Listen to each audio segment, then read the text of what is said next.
हिंदी में यूपीएससी की तैयारी से संबंधित प्रोग्राम्स को देखने के लिए सब्सक्राइब करें स्टडी IQ IAS हिंदी। नमस्कार दोस्तों, स्वागत है आपका study IQ IAS Hindi platform पर। आज गणतंत्र दिवस के खास मौके पर आप सभी को हार्दिक हार्दिक बधाइयाँ। आज की चर्चा में हम लोग एक खास विषय पर बातचीत करने वाले हैं और इसका संबंध है कि आखिर सिविल सेवा परीक्षा की तैयारी के संदर्भ में किन बातों का ख्याल रखा जाए। यदि हम 2026 या 2027 के पॉइंट ऑफ व्यू से तैयारी करने का विचार रख रहे हैं तो आखिर शुरुआत कैसे करें। बड़ी बात है ये। आप IAS IPS बनने का जो सपना संजो करके चल रहे हैं, ऐसे में ये अपने आप में एक यक्ष प्रश्न है, एक बहुत ही बड़ा प्रश्न हो जाता है कि आखिर कैसे हम तैयारी शुरू करें, क्या करें, कैसे पढ़ें, क्या न पढ़ें, कैसे हमें मार्गदर्शन मिल सकता है, किस तरीके से हम आंसर राइटिंग करें, किस तरीके से हम अपने दैनिक रूटीन को फॉलो करें। कहीं मुझे दिक्कत आती है तो फिर हम उसको कैसे सॉर्ट आउट करें। कई सारी जो उलझनें हैं आपको हमेशा घेरते रहती होंगी। तो आइए इस चर्चा के जरिए हम लोग थोड़ा सा कुछ खास पहलुओं को देख लेते हैं कि आखिर इसकी तैयारी के लिए क्या बहुत अधिक तपस्या करने की जरूरत है, क्या आपको 18 घंटा 20 घंटा पढ़ने की ज़रूरत है, क्या आपको समाज से बिल्कुल कट जाने की ज़रूरत है, क्या फिर आपको अपने रिश्ते नाते तोड़ देने की ज़रूरत है, क्या आपको किताबी कीड़ा बन जाने की ज़रूरत है, क्या करने की ज़रूरत है। और इसके लिए हम कैसे शुरुआत करें, कैसे हम इनिशिएट करें, अपने आप में बहुत ही महत्वपूर्ण सवाल है। आपने अपने बचपन में साइकिल तो चलाई होगी, निश्चित तौर पर चलाई होगी, और यदि आपने साइकिल चलाई है तो आपने ये अनुभव किया होगा कि जब आपने पहली बार साइकिल चलाना सीखा तो निश्चित तौर पर आपको ऐसा महसूस होता होगा कि एफर्ट ज़्यादा लगाना पड़ रहा है। कभी महसूस हुआ? याद करके देखिए। जो भी ऐसे कैंडिडेट्स हैं, या फिर आपने कभी स्कूटी चलाई होगी, कभी आपने बाइक चलाई होगी, किसी के पास में कार होगी तो कार वो व्यक्ति चलाया होगा, तो पहले दिन को, फर्स्ट डे को आप थोड़ा सा एक बार रिकॉल कीजिएगा तो आपको एहसास होगा, आपको याद आएगा कि भाई एफर्ट तो बड़ा लगाना पड़ा था, है ना। फर्स्ट डे कैसे हम चाबी को घुमाएं, कैसे हम गियर लगाएं, कैसे हम गियर को चेंज करें, दाएं मोड़ें या बाएं मोड़ें, सामने देखें या आप अपने आजू बाजू देखें। कई सारी उलझनें आपको पहली बार में सामने मिलती हैं, फेस टू फेस आपको होना पड़ता है। कुछ वैसे ही स्थिति सिविल सेवा परीक्षा की तैयारी के मद्देनजर है। ऐसा इसलिए क्योंकि ये अपने आप में भारत का बहुत महत्वपूर्ण, बहुत बड़ा एग्जाम माना जाता है। इसके साथ साथ एक तो नर्वसनेस उसी से हो जाती है भाई कि अरे बाप रे बाप, IAS की तैयारी करने वाला है कि नहीं। और बिहार में, पूर्वी उत्तर प्रदेश में, और हाल के समय में यदि हम बात करें तो राजस्थान में, हरियाणा में, छत्तीसगढ़ में, मध्य प्रदेश में, ये सब तो इतना अधिक कई बार पैनिक क्रिएट करने लगता है बच्चों में कि कुछ कहने का नहीं। तो इस स्थिति को भी आपको संभालना है। आप सिविल सेवा परीक्षा की तैयारी कर रहे हैं तो इसका मतलब ये नहीं है कि आपको दबावग्रस्त हो जाना है, प्रेशर में एकदम नहीं रहना है, रिलैक्स होकर के तैयारी करनी है। होगा बहुत अच्छी बात है, नहीं होगा जीवन समाप्त नहीं होता है ना। जीवन समाप्त नहीं होता है, जीवन का मोल अनमोल है। Getting my point. तो ये चीजें दोस्तों आपको ध्यान में रखना है। अब यहां पर थोड़ा ये विचार करें कि जब हम सिविल सेवा परीक्षा की तैयारी की शुरुआत करने वाले हैं और हमारा टारगेट है 2026 या फिर 2027, तो अभी से हम किस तरीके से अपने प्लानिंग को अमली जामा पहनाएं ताकि हम अपने लक्ष्य तक सही समय से पहुंच सके। जब तक आप टारगेट नहीं रखेंगे तब तक आप फ्लक्चुएट होते रहेंगे। आपको सबसे पहले तो एम तैयार करना है, पहली बात तो यही करनी है। यदि मैं ये विचार करके चल रहा हूं, या आप यदि गर्ल स्टूडेंट हैं या फिर आप बॉय स्टूडेंट हैं, वॉट एवर, तो आपको ये टारगेट अभी से ही दिमाग में मेंटेन करना है। नॉट नेसेसरी कि आप उसको दीवार में चिपकाएं। दीवार पर चिपकाने की जरूरत नहीं है, दीवार गंदा हो जाता है, नहीं जी। तो बेहतर यह है कि आप अपने माइंड में इस बात को थोड़ा सा ध्यान में रखते हुए चलें कि ठीक है, मेरी तैयारी 2027 के लिए या फिर मेरी तैयारी 2026 के लिए। आपको उसी हिसाब से तैयारी करनी। दोस्तों समय का पहिया बहुत तेज चलता है, पता है कि नहीं आपको? बहुत गूढ़ रहस्य है ये, हिमालय के ऋषि मुनियों के द्वारा ये रहस्य खोजा गया है, समझे ना? बहुत गूढ़ रहस्य है। समय का पहिया बहुत तेज चलता है। आगे आप देखेंगे तो लगेगा कि भैया मुझे तो 2026 और 2027 में तैयारी करनी है, अभी से आप क्यों प्रवचन दे रहे हैं? आप में से कई सारे कैंडिडेट्स को लग सकता है, लेकिन जो थोड़ा गंभीर कैंडिडेट होंगे वो निश्चित तौर पर ये समझेंगे कि समय नहीं है। समय इतनी तेजी से बीत चुका होता है कि कुछ कहने का नहीं। देखो आज 26 जनवरी आ गया, अभी हम लोग 1 जनवरी मना रहे थे, न्यू ईयर है कि नहीं? तो ये स्थिति यहां पर आपको ध्यान में रखनी है कि टारगेट आप अभी से फिट कर लीजिए, सेट कर लीजिए, और देन आफ्टर आप उसके अकॉर्डिंग अपने प्लानिंग को डिवाइड कीजिए। यदि कॉम्प्लेक्स यदि प्रॉब्लम है, समस्या यदि जटिल है, तो उसको सरल करने का एक बेहतर विकल्प है कि आप उसको डिवाइड कर दीजिए। डिवाइड करके जब आप प्रॉब्लम को सॉल्व करेंगे तब फिर आप उसको step by step, stage by stage आप उसको सॉल्व करते हुए आगे बढ़ेंगे। So simple. यदि प्रॉब्लम इतना बड़ा है तो फिर हम उसको क्या कर दिए? ब्रेक कर दिए। ब्रेक कर देंगे तो आसान लगने लगेगा, और आसान लगने लगेगा तो कॉन्फिडेंस आएगा, कॉन्फिडेंस आएगा तो पढ़ने में मन लगेगा, पढ़ने में मन लगेगा तो तैयारी अच्छी होगी। As simple as that. तो इसलिए मैंने ये बातें कही कि आपको प्लानिंग थोड़ा सा बेहतर करके आगे बढ़ना है, और प्लानिंग के हिसाब से आपको काम करना है। ठीक है जी। ध्यान रखना दोस्तों कि सबसे बेसिक आपके लिए ये है कि आप जो भी स्थैतिक विषय हैं, स्थैतिक विषय कहने का मतलब ये हुआ जिसको अंग्रेजी में कहा जाता है स्टैटिक सब्जेक्ट, और इन स्टैटिक सब्जेक्ट्स में हिस्ट्री, पॉलिटी, इकोनॉमी, ज्योग्राफी, ये 3-4 सब्जेक्ट तो निश्चित तौर पर आते हैं। साइंस के भी कुछ पहलुओं को आप जोड़ सकते हैं, जैसे कि जीव विज्ञान, भौतिकी, रसायन शास्त्र, जो कि आपने कक्षा 8, 9, 10 में आराम से निश्चित तौर पर पढ़ा हुआ होता है। इसके अलावा थोड़ा कला संस्कृति, थोड़ा विज्ञान प्रौद्योगिकी, जो कि लेटेस्ट अपडेट वगैरह आते रहता है, ये सब, पर्यावरण, पारिस्थितिकी, इन सभी को भी अच्छे से पढ़ना होता है। और भी कई सारे विषय हैं। तो यहां पर दोस्तों ध्यान रखिए कि सबसे पहले आपको अपने स्टैटिक सब्जेक्ट की तैयारी अच्छे से करनी। ठीक है जी। और स्टैटिक सब्जेक्ट के साथ साथ में आपको बाकी जो विषय हैं, जैसे कि पर्यावरण, पारिस्थितिकी बहुत इंपॉर्टेंट है, खूब रोल होता है। इसके अलावा जो कला संस्कृति है, खूब रोल होता है, बहुत इंपॉर्टेंट है। इसके अलावा निबंध, एथिक्स, यानी कि जीएस का पेपर 4 जो माना जाता है, गेटिंग माय पॉइंट। ये सब जो विषय हैं आपको अच्छे से पढ़ने होते हैं। अच्छे से पढ़ने का मतलब आपको इनके बारे में पूरा अप्रोच क्लियर हो, नथिंग कंफ्यूजन, रत्ती भर भी कंफ्यूजन नहीं होना चाहिए। यदि आपसे कोई पूछे कुछ भी तो आप ये खट से बता पाए कि अच्छा ये इस विषय से जुड़ा हुआ है, इसमें ये बातें कही जा रही हैं, आ नहीं करना है ना?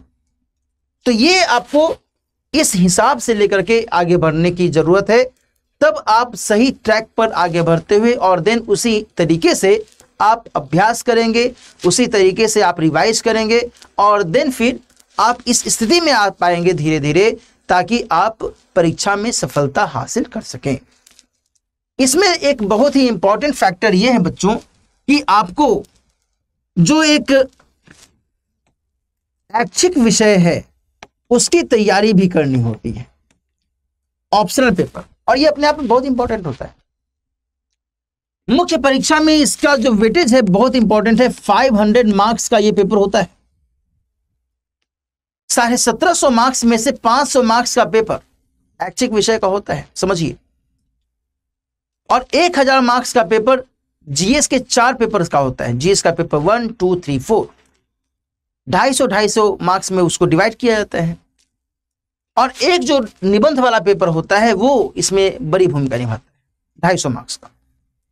जो एथिक्स है, जिसके बारे में मैंने आपको बताया कि ये जीएस के पेपर 4 से संबंधित विषय है और इन सभी में 1750 में 500 मार्क्स अपने आप में ऐच्छिक विषय का होता है। तो जब आप तैयारी शुरू कर रहे हैं तो आपको पहली बात तो ये ध्यान में रखनी है, एस्थेटिक विषय की तैयारी आपकी अभी से शुरू हो जानी चाहिए ताकि बाद में आपका एक पूरा बेहतर बेस तैयार हो और आप उसके आधार पर बाकी के जो विषय हैं उसको भी अच्छे से कवर कर सके, समझ सके, पढ़ सके। दूसरा आपको यह ध्यान में रखना है कि ऐच्छिक विषय क्या हम चुनें, क्या हम ऑप्ट करें, ये अभी आपको डिसाइड कर लेना चाहिए।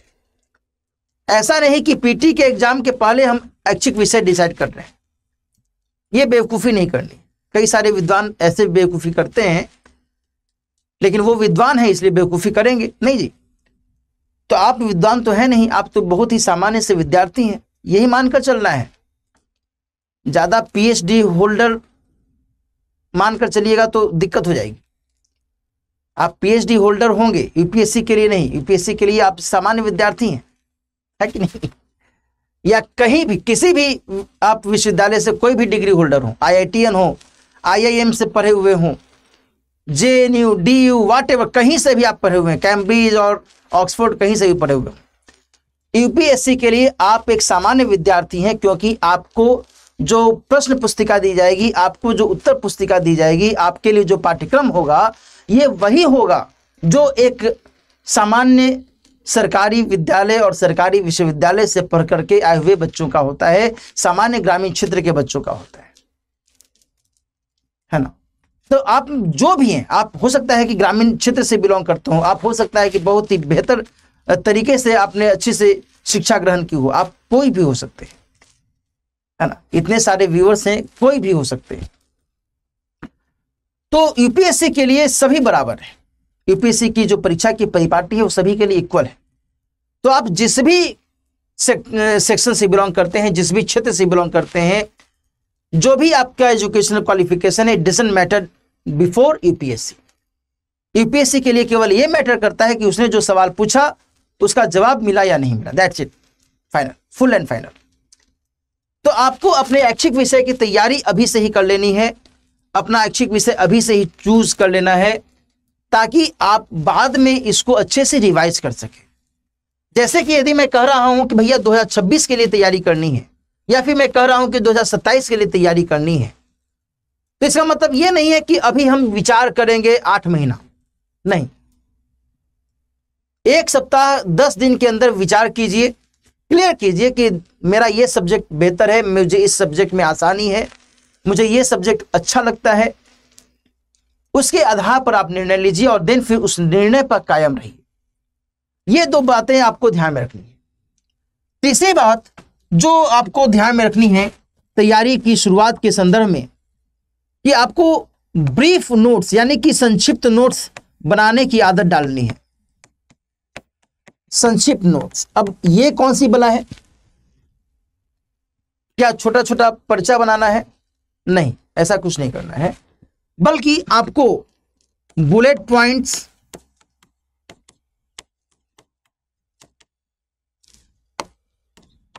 डायग्राम,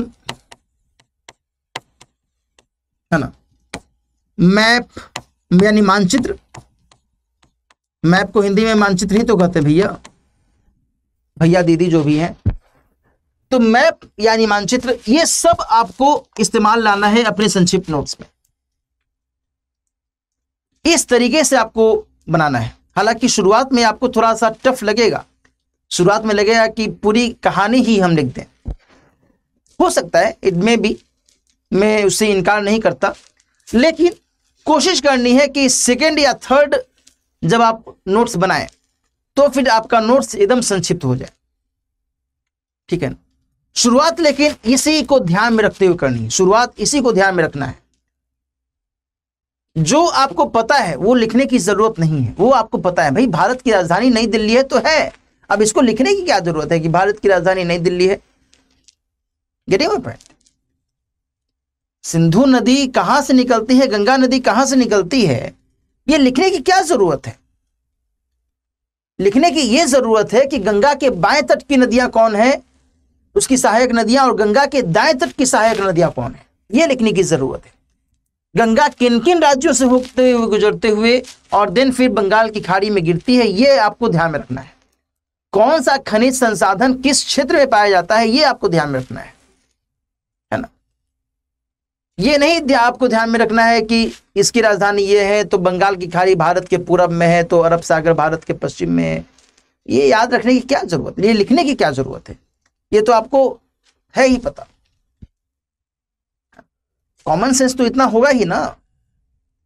तो यहां पर यह ध्यान रखना है कि आपको लिखना वही है जो जरूरी है, जिसको याद करने में समस्या आती है, और it will become as a habit. ये आपको समझ में आने लगेगा धीरे धीरे कि अच्छा ये मेरे लिए उपयोगी है या अनुपयोगी है। Getting my point? तो ये ध्यान रखिएगा। चौथी बात कि आप नियमितता बनाए रखने की कोशिश कीजिए। ये बहुत इंपॉर्टेंट है। कहने को तो एक छोटा सा शब्द है लेकिन बड़ा खतरनाक है। नियमितता, कॉन्टिन्यूटी। और कॉन्टिन्यूटी का मतलब ये नहीं है कि भाई बीमार पड़ गए हैं, घर में कोई आ गया है तो भी हम जान दिए पड़े हैं, ऐसा नहीं करना है। नियमितता का मतलब ये हुआ कि आज यदि मान लो कि 2 दिन यदि ब्रेक हो गया तो फिर हम अगले दिन फिर वहां से शुरू कर देंगे। इसमें कोई दिक्कत नहीं, उसमें स्ट्रेस नहीं लेना है, तनाव नहीं लेना है। आप सिविल सेवा परीक्षा की तैयारी कर रहे हैं, आपको तनाव से बचना है। तनाव यदि आप लेंगे तो फिर दिक्कत हो जाएगी, क्योंकि आपको कई सारे तनावों को समाप्त करने के लिए परीक्षा पास करनी है। नहीं जी, आप जिला को संभालेंगे, है ना। आप किसी खास निर्णय के हिस्सेदार होंगे।